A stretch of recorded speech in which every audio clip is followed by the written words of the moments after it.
It is 11:40 at night. Your dog circles twice on his bed, settles down, and within about 90 seconds, it starts. A soft, wet cough, 2 or 3 in a row, then a little gag at the end, like he is trying to clear something that never clears. You have heard it for 2 weeks now, maybe 3. It only seems to happen at night or right after he gets up from a nap, and during the day he still eats, still wags his tail, still meets you at the door.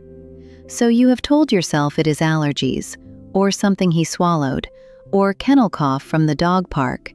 And if that is exactly what you have been telling yourself, I want you to let go of any guilt right now, because that is what almost every loving pet parent tells themselves. And this cough is built by the very anatomy of your dog's chest to sound harmless. But here is what I need you to hear tonight. In dogs over about 7 years old, and especially in small breeds under 30 pounds, a soft nighttime cough that gets worse when they lie down is one of the earliest outward signs of a failing heart valve. Not a cold, not allergies, a heart that has quietly been enlarging for months, sometimes years, and has finally grown big enough to press on the airway that sits directly above it. Over the next 20 minutes or so, I am going to walk you through the 30-second test you can run tonight while your dog is asleep, using nothing but the clock on your phone that catches heart trouble earlier than the cough ever will. I am going to teach you the 3 cough sounds and how to tell a heart cough from kennel cough from a reverse sneeze. And I am going to give you the 5 red flags that mean emergency room tonight, not a vet appointment next Tuesday. One more thing before we start. There is a home remedy repeated all over pet forums, something gentle and comforting that genuinely soothes this cough, and it can quietly cost you the exact treatment window that keeps your dog alive for years longer. I will tell you what it is later in this video, because the reason it sounds so right is precisely why it is so dangerous. Here is exactly what I am going to walk you through today. Promise number 1 is the sleeping breath count, the 30-second test veterinary cardiologists use to catch fluid building in the lungs, with the exact number, 30 breaths per minute, that separates normal from worrying. Promise number 2 is the sound decoder, how a heart cough, kennel cough, and a reverse sneeze each sound different, and the one thing to do with your phone before your next vet visit. That makes your veterinarian's job 10 times easier. Promise number 3 is the risk map, the specific breeds and ages where this valve disease shows up most, including one breed where studies suggest more than half of all dogs have a murmur by age 6. Promise number 4 is the kitchen side of this, the food and pantry changes that may genuinely support a struggling heart, plus the popular feeding trend the FDA began investigating in 2018 for a possible link to heart disease in dogs. And promise number 5 is the red flag list, the 5 signs that mean you stop watching and start driving to the emergency clinic, because with a failing heart, hours matter.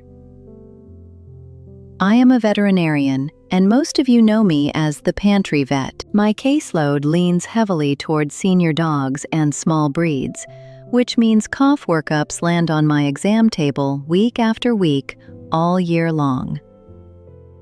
And the pattern I am about to describe is one I see repeat so often I could set my calendar by it. Let me tell you about Buster. Buster is a 9-year-old Cavalier King Charles Spaniel who lives in Columbus, Ohio, with a retired schoolteacher named Linda. Buster weighs 17 pounds. He has slept at the foot of Linda's bed every night since he was 11 weeks old. Last October, Linda started noticing a soft cough in the evenings. 2 or 3 coughs, a little gag at the end, and then Buster would look at her, wag once, and go back to sleep. He had been boarded over Labor Day weekend, so Linda did what most of us would do. She figured he picked up kennel cough at the boarding facility, searched online, and read that kennel cough usually clears on its own in 1 to 2 weeks. So she waited. The cough did not clear. It got slightly more frequent, but only slightly, and only at night, so it was easy to explain away. In early November, she bought an herbal cough syrup marketed for dogs. It seemed to help a little, which felt like proof that this was just an irritated throat. Then, on the Saturday after Thanksgiving, Buster chased a squirrel across the backyard, stopped halfway, wobbled, and collapsed onto his side. He was back on his feet in about 15 seconds, but Linda was already grabbing her car keys. At the emergency clinic, a chest X-ray showed a heart that had ballooned to nearly half again its normal silhouette, and the lung fields around it were clouding with fluid. The diagnosis was congestive heart failure caused by degenerative mitral valve disease. The emergency visit, the X-rays, the overnight oxygen support, and the first round of medications came to just over $1,800. Buster survived that night, and he is home now, on 2 daily medications, doing well. But here is the part of Buster's story that keeps me up at night. When Linda brought his old records in, there it was, written in his chart from a wellness visit 2 years earlier. Grade 2 heart murmur, recommend monitoring. Nobody had ever explained to Linda what monitoring actually meant, what she should count, what she should listen for, or what would change. The murmur note sat in a folder for 2 years while the valve quietly worsened. And I am not telling you Buster's story because Linda did something unusual or wrong. I am telling you Buster's story because there are, by reasonable estimates, millions of American dogs walking around right now with a murmur noted somewhere in their chart, living with pet parents who were never handed the simple monitoring tools you are about to learn. So let me explain what is actually happening inside a chest like Buster's, in plain language you could repeat to a friend over coffee. Your dog's heart has a one-way door between its upper and lower left chambers, called the mitral valve. In many aging dogs, especially small breeds, that valve gradually thickens and warps, and it stops sealing. Every heartbeat, a little blood leaks backward through the bad seal. That backward leak is the whooshing sound your vet hears as a murmur. Now, the heart is a stubborn, hard-working muscle, so it compensates. It stretches, it enlarges, and for months or years, your dog looks completely fine on the outside, while the left side of the heart slowly balloons. Here is the detail that most pet parents have never been told, and honestly, the detail that explains the whole mystery of this cough. The airway that carries air to your dog's lungs runs directly over the top of the heart. When the heart enlarges enough, it physically pushes up against that airway from below, like a fist pressing up into a garden hose. The result is a dry, mechanical, tickle-style cough, often worse at night and worse when the dog lies down, because lying down changes the geometry of the chest, and that cough can start before there is a single drop of fluid in the lungs. That is stage 1 of the cough. Stage 2 is worse. When the leak gets bad enough, pressure backs up into the blood vessels of the lungs, and fluid starts seeping into the lung tissue itself. Veterinarians call that pulmonary edema, and that is the moment a dog crosses from having heart disease into congestive heart failure. The cough turns softer and wetter, the breathing gets faster even at rest, and the clock starts running. The American College of Veterinary Internal Medicine actually stages this whole journey with letters. Stage A is a dog at risk with no changes yet. Stage B1 is a murmur with a normal-sized heart. Stage B2 is a murmur with an enlarged heart but no fluid. Stage C is fluid in the lungs, actual failure. And here is why those letters matter to you personally. A large clinical trial known as the EPIC study, published in 2016 in the Journal of Veterinary Internal Medicine, found that dogs at stage B2 who started a heart medication called pimobendan before failure ever hit delayed the onset of congestive heart failure by roughly 15 months on average. 15 extra months, but only for the dogs whose people and veterinarians caught the enlargement in time. Buster spent 2 years in exactly that window, and nobody knew to look. That window is what this entire video exists to protect. Which brings me to the forum advice I warned you about at the top. It is honey and a humidifier. Sometimes it is herbal cough syrup, sometimes a spoonful of honey in warm water at bedtime. And for a genuinely irritated throat, those things are gentle and fine. That is exactly the problem. They can partially soothe a heart cough too, because they calm the throat irritation the cough creates.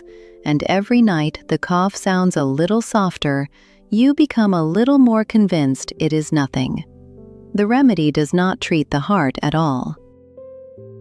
It treats your worry. The same goes for over-the-counter cough suppressants, which I have seen pet parents use for weeks on a dog that was quietly sliding into failure. And the same goes for the phrase you may have heard from well-meaning friends, that he is just slowing down, just getting old. Slowing down is not a diagnosis. A dog who used to do a 40-minute walk and now quits at 15 deserves a stethoscope, not a shrug.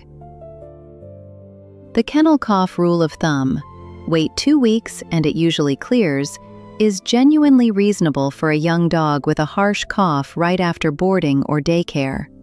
It is the wrong rule for a 7-plus-year-old small breed with a soft nighttime cough. Different sound, different dog, different rule. Now let me show you how differently this disease can dress itself with 3 more dogs from the same pattern I see in practice. First, Daisy. Daisy is a 12-year-old Chihuahua in Phoenix, Arizona, 6 pounds soaking wet, who developed a cough that fired off almost exclusively after excitement.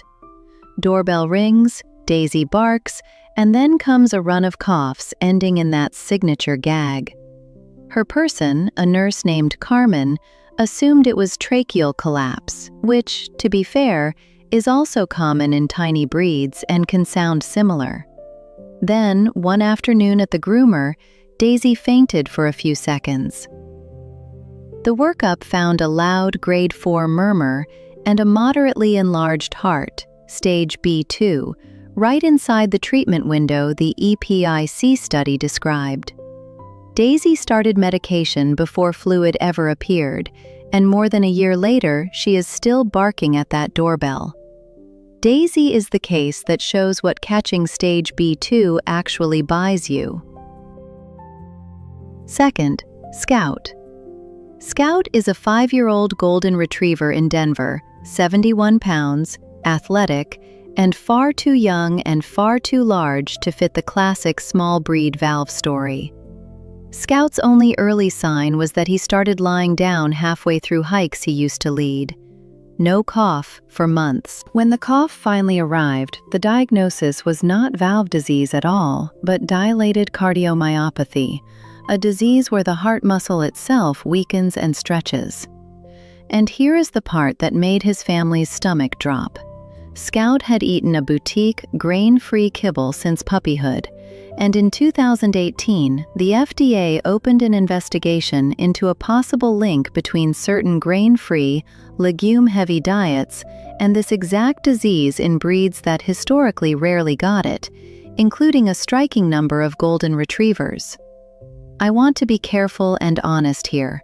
That link is still not fully settled science, and plenty of dogs eat grain-free food without trouble.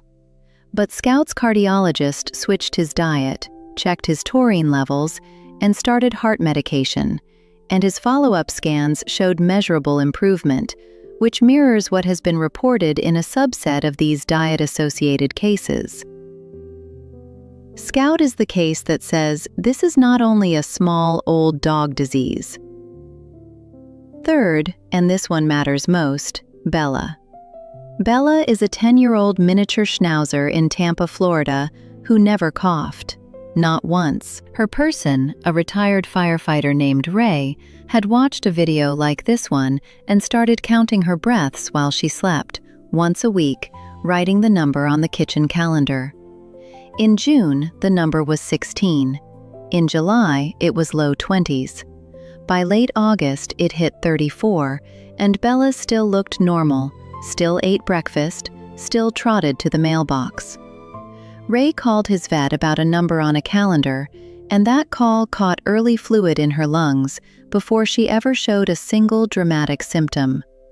Bella was treated the same week, as an outpatient, for a fraction of what an emergency collapse would have cost. Bella is the case that proves the most important sentence in this video. The cough is not the earliest warning. The breathing rate is. Some dogs in failure never cough at all. So grab a notebook, because here is exactly what to do, in order, starting tonight. Step 1. Run the sleeping breath count. Tonight, when your dog is deeply asleep, not dreaming, not twitching, just fully out, watch their chest. 1 rise plus 1 fall equals 1 breath. Set the clock on your phone, count breaths for 30 seconds, and multiply by 2. Veterinary cardiologists generally consider a sleeping rate under 30 breaths per minute normal for a dog. If you count a sustained rate over 40 breaths per minute across several checks, that is a call your vet promptly number. Do it 2 or 3 nights in a row, because one odd reading on a warm night after a big play session means little, but a consistent pattern means everything. This test costs nothing, takes 30 seconds, and it is the single most powerful early warning tool I can hand you. Step 2. Record the cough on your phone. Do not try to describe it at your appointment, capture it. A heart cough tends to be soft and moist, comes in short runs, often ends with a gag or a swallow, and clusters at night, first thing in the morning, or right after lying down. Kennel cough is a different animal, a harsh, dry, honking goose sound, often triggered by excitement or tugging on the leash, in a dog with recent exposure to other dogs.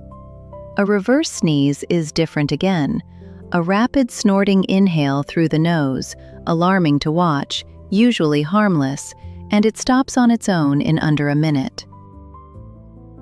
30 seconds of video showing the sound and when it happens can genuinely change the direction of a vet visit. Step 3. Know your dog's risk profile and ask the 2 questions. The breeds where mitral valve disease shows up most are Cavalier King Charles Spaniels, Chihuahuas, Dachshunds, miniature and toy poodles, Shih Tzus, Yorkies, Pomeranians, and miniature Schnauzers, generally from around age 7 onward. In Cavaliers, breed studies suggest more than half carry a murmur by age 6, and the vast majority by age 10. If your dog is on that list, or if any chart anywhere says the word murmur, ask your veterinarian 2 questions at the next visit. Question 1. What grade is the murmur on the 1 to 6 scale? Question 2. Is my dog's heart enlarged? And if we do not know, can we find out with a chest X-ray, an echocardiogram, or a pro-BNP blood test, which measures a hormone the heart releases when its walls are stretched? Those 2 questions are precisely the ones that would have changed Buster's story 2 years earlier. Step 4. Handle the kitchen side. And please hear the caveat first.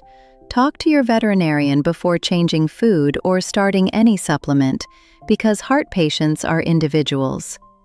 That said, for many dogs with heart disease, 3 pantry-level moves may genuinely help. First, run a sodium audit. The dog food itself is usually not the problem. The problem is the deli turkey, the cheese cubes, the bacon corner, the pizza crust. Salty extras drive fluid retention, which is exactly what a failing heart cannot handle. So swap those treats for plain green beans, carrot pieces, or bits of unseasoned cooked chicken. Second, ask your vet about omega-3 fish oil, which studies suggest may help with the muscle wasting and inflammation that come with heart disease in some dogs. But let your vet set the dose for your dog's weight in pounds. Third, look at the bag your kibble comes from. If your dog eats a boutique grain-free diet where peas, lentils, or potatoes dominate the first 5 ingredients, bring that bag, or a photo of the label, to your vet and mention the FDA inquiry, especially if you have a Golden, a Doberman, or any dog with a new murmur or new fatigue. Step 5. Memorize the red flags, and I will not soften this section because you have earned honesty. Drive to the emergency clinic, tonight, not tomorrow, if you see any of these 5. 1. A resting or sleeping breathing rate over 60 breaths per minute. 2. Gums that look blue, gray, or muddy instead of healthy pink. 3. A dog standing with elbows pushed out and neck stretched forward, refusing to lie down because lying down makes it harder to breathe. 4. A fainting or collapse episode, even one that lasts 5 seconds, even if they pop right back up, like Buster did. 5. A cough that suddenly produces pink-tinged foam. Any one of those means fluid or oxygen trouble right now, and dogs in that state can be stabilized remarkably well with oxygen and medication, but only if you go. If you take one sentence from this whole video, take this one. A dog in respiratory distress should never wait until morning. Before we close, here is the advanced move, the one that even attentive pet parents almost never use, and it costs nothing. The trend beats the threshold. Everyone fixates on the magic number 30, but a single number tells you far less than the direction it is moving. A dog whose sleeping rate goes from 14 to 26 over 6 weeks is still technically under 30, and yet that is nearly a doubling, and it deserves a phone call to your vet, because in a dog with a known murmur, a steady climb like that often means the heart is losing ground. So do what Ray did for Bella.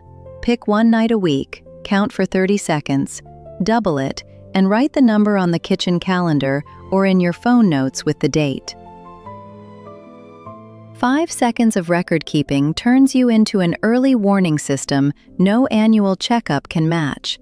And if trouble ever comes, that little log of dated numbers is pure gold to your veterinarian.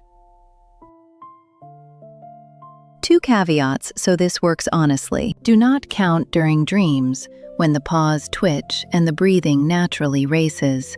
And do not count within an hour of exercise or in a hot room, because heat and activity raise the rate in perfectly healthy dogs. Quiet, cool, deeply asleep. That is your measurement condition. And if your dog has no murmur and no risk factors, a monthly count is plenty. This is a habit, not a source of anxiety. Let me bring this home. The cough that is not a cold announces itself softly, at night, in dogs who still eat and wag and love you exactly the same, and that gentleness is the trap. But you now know what almost nobody in your dog park knows. You know the airway runs right over the heart and why the cough starts when they lie down. You know the sleeping breath count, under 30 is normal, a sustained climb means call, over 60 means drive. You know that the EPIC study found that catching an enlarged heart before failure may buy dogs roughly 15 extra good months on the right medication. And you know the 5 red flags by heart. Everything in this video is education, from my exam room to your living room, and it is not a substitute for hands-on veterinary care. I cannot listen to your dog's chest through a screen, And no home remedy replaces a stethoscope, an X-ray, or the medications that genuinely keep failing hearts going. What you can do, what only you can do, is notice first. Tonight, when your dog falls asleep at your feet, count for 30 seconds. That is the whole assignment. If this video taught you something, hitting the like button and subscribing genuinely helps this reach one more pet parent lying awake, listening to a cough they cannot explain.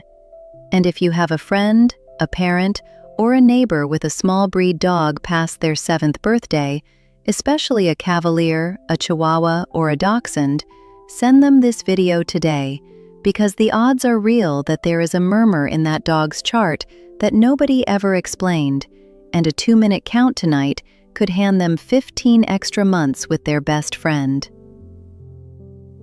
Take a breath, count theirs, and I will see you back here in the pantry.